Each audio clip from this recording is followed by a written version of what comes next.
स्वागत है दोस्तों आप सभी का मेरे इस चैनल द अकेडमी में, जिसमें मैंने आप लोगों को पिछले वीडियो में जिले वाइज पढ़ाने की कोशिश की थी, जिसमें मैंने आपको बेमेतरा जिला पढ़ाया था। आज मैं आप लोगों को दुर्ग जिले पढ़ाने की कोशिश करूंगा। हम लोग जानेंगे कि छत्तीसगढ़ में जिले वाइज पढ़ने की कोशिश करेंगे कि छत्तीसगढ़ में कौन से जिले में क्या है, कौन से जिले में कौन सा पर्यटन स्थल है, उसका इतिहास क्या है, कौन सी नदी बहती है, कौन सी भाषा बोली जाती है, ये हम लोग जानने की प्रयास करेंगे। तो आइए देखते हैं दुर्ग जिले के बारे में। तो बेटा दुर्ग जिले का गठन जो है 1906 में हुआ। 1906 में क्या हुआ? दुर्ग जिले का गठन हुआ। दुर्ग जिले का गठन कुछ इस प्रकार हुआ कि पहले जब छत्तीसगढ़ का नक्शा सामने आया, उस समय छत्तीसगढ़ में 3 जिले थे, रायपुर, बिलासपुर, संबलपुर। और जब संबलपुर को अलग करके बंगाल प्रांत में लाया गया तो 1906 में दुर्ग जिले का गठन हुआ, जिससे 1906 में दुर्ग जिले के रूप में क्या आया, हमारे छत्तीसगढ़ के नक्शे में अस्तित्व में आया। बेटा दुर्ग जिला जो संभाग है वो 2014 में बना।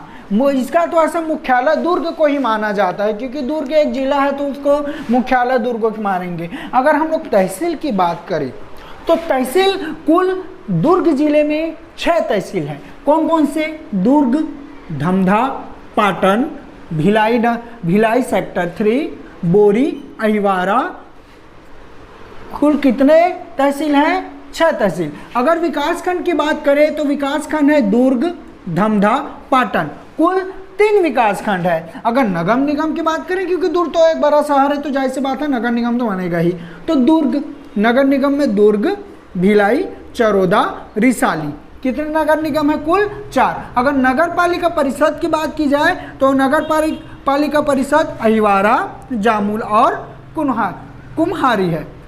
विधानसभा क्षेत्र की बात करें तो पाटन, दुर्ग। अब दुर्ग को बेटा 2 हिस्सों में बांटा गया है, एक दुर्ग शहरी है और एक दुर्ग ग्रामीण है। भिलाई नगर, वैशाली नगर और अहिवारा जो है अनुसूचित जनजाति के अंतर्गत आता है। वैसे तो बेटा जो पाटन है वो माननीय श्री भूपेश बघेल जी यही इसी विधानसभा क्षेत्र से है, जो हमारे छत्तीसगढ़ के वर्तमान में मुख्यमंत्री हैं माननीय श्री भूपेश बघेल जी।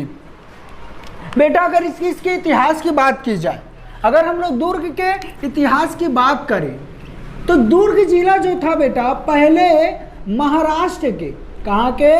महाराष्ट्र के भंडार जिले के अंतर्गत आता था। किसके जिले के अंतर्गत आता था? भंडार जिले के अंतर्गत आता था। कौन आता था? दुर्ग आता था। फिर 1857 में इसे रायपुर का, किसका? रायपुर का तहसील बना दिया गया। कब बनाया गया? 1857 में। पहले तो छत्तीसगढ़ तो महाराष्ट्र के अंतर्गत आता था, बाद में केंद्रीय प्रांत बना, फिर धीरे धीरे क्या हुआ, छत्तीसगढ़ का अस्तित्व में आया था, जिला वे सब बन के, है ना। तो बेटा छत्तीसगढ़ का जो अस्तित्व है, जो इसका गठन है, वो तो ऐसे गठन तो इसका वैसे तो 1906 में आता, लेकिन इसको एक व्यक्ति ने नाम दिया था, जगमल नामक व्यक्ति ने क्या किया था, दुर्ग की स्थापना की थी, जो मिर्जापुर के बाघल देश का रहने वाला था, जो राजा रत्नदेव प्रथम का क्या था, सेनानायक था, या उसका क्या था, सहयोगी था।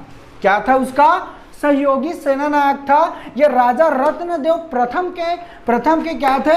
सहयोगी थे। कौन थे? गजपाल, जिसका नाम क्या था? गजपाल नामक व्यक्ति था। उसी ने क्या की थी? दुर्ग की क्या की थी? स्थापना की थी।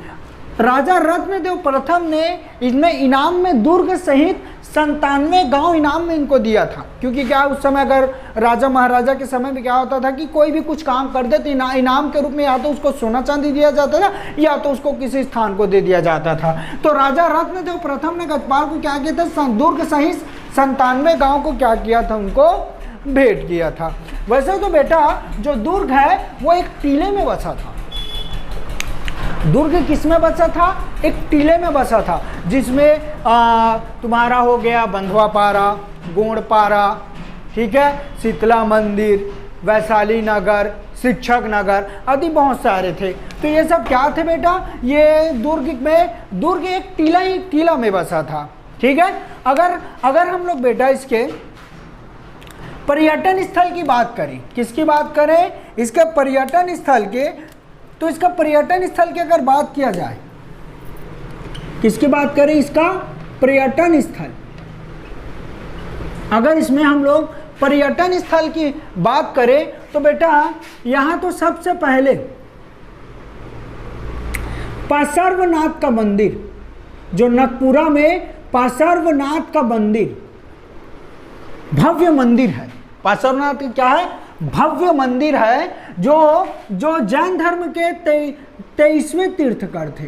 क्या थे, 23वें तीर्थकर थे। मैत्री गार्डन है जिसकी स्थापना 1972 में की गई थी, जो रूस और भारत के मित्रता का प्रतीक है। यहाँ पे बेटा भारत की सबसे ऊंची प्रतिमा भगवान चंद्रप्रभा की मूर्ति है, जो भारत में सबसे ऊंची प्रतिमा है। आज समझ में, अगर इसको स्मारक की बात करें बेटा, तो इसमें एक केंद्रीय स्मारक है। क्या है, एक केंद्रीय स्मारक शिव मंदिर का है।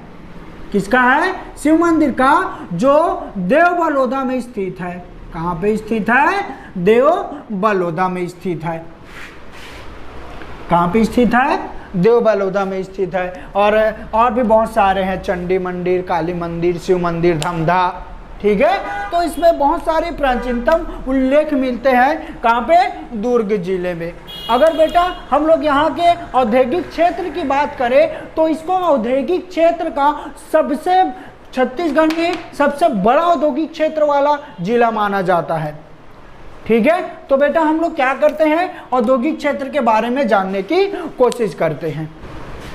आइए बेटा देखते हैं कि दुर्ग में औद्योगिक क्षेत्र के बारे में जानने की कोशिश करते हैं। तो सबसे पहले आता है बेटा भिलाई इस्पात संयंत्र। दुर्ग जिला इसी के नाम से ज़्यादा फेमस है, भिलाई इस्पात संयंत्र, जो औद्योगिकी में पूरे छत्तीसगढ़ में सबसे ज़्यादा फेमस है।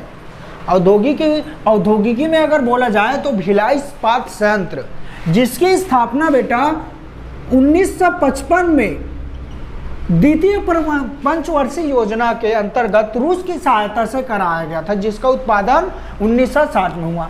ठीक है, ये लगभग बेटा 31 लाख 55,000 टन सालाना लोहे का उत्पादन करता है। कितना, 31 लाख 55,000 लगभग इतना लोहा का क्या करता है, ये उत्पादन करता है।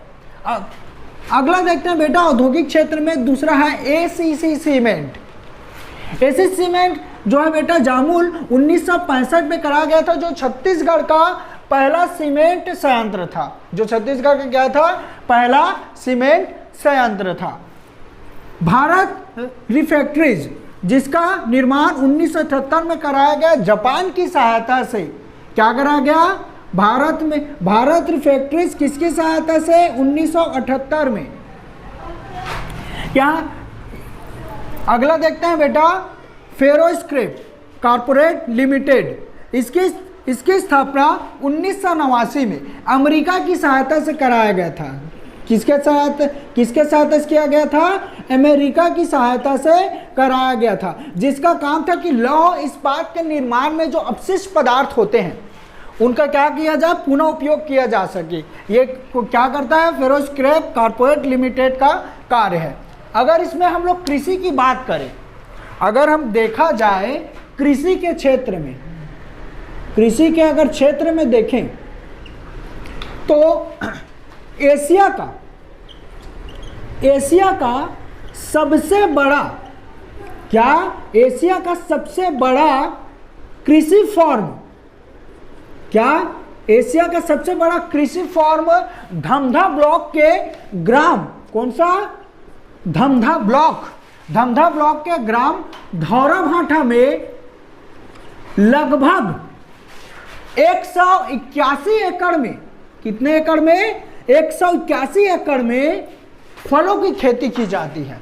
एशिया का सबसे बड़ा कृषि फॉर्म ग्राम धमधा के, देखो दुर्ग में कितनी बड़ी बात है, एशिया का सबसे बड़ा कृषि फॉर्म ग्राम ब्लॉक धमधा के ग्राम धौराभाटा में 181 एकड़ में फलों की खेती की जाती है, जिसमें अमरूद, सेब ये सब क्या है, शामिल है।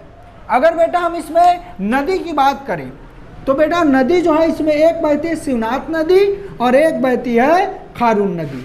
खारून नदी तो ऐसे बेटा इसको दो हिस्सों में बांट देती है, ठीक है, इसके किनारे से होते हुए जाती है, लेकिन शिवनाथ नदी गुजरते हुए जाती है। इसमें इसकी दो सहायक नदी आके इससे मिलती है, एक है सकरी नदी और एक है आमनेर नदी। ये इनकी क्या है, सहायक नदियां जो दुर्ग जिले में आके मिलती है। वैसे तो बेटा दुर्ग का एक अपना ही इतिहास है, इसमें शिलालेख भी प्राप्त हुए हैं, जिसे रायपुर के गुरु घासीदास संग्रहालय में स्थित किया गया। ये लगभग बताया जाता है इतिहासकारों के द्वारा कि ये लगभग 25,000 साल पुराना है। दुर्ग जिला जो है, दुर्ग जिले का इतिहास लगभग 25,000 साल पुराना है। इसकी स्थापना तो ऐसे 10वीं शताब्दी में की गई थी। मैंने आप लोग को बताया गजपाल नामक व्यक्ति ने क्या की थी, 10वीं शताब्दी में इस दुर्ग जिले की क्या की थी, स्थापना की थी। तो आशा करता हूं बेटा आपको ये वीडियो पसंद आया होगा। अगर आपको वीडियो पसंद आया हो तो लाइक करें, सब्सक्राइब करें, शेयर करें और कमेंट सेक्शन में जरूर बताएं कि आपको वीडियो कैसे लगा, ताकि मैं आने वाले समय में आप लोगों को और बताने की कोशिश कर सकूं। तब तक के लिए जय जोहार, जय छत्तीसगढ़।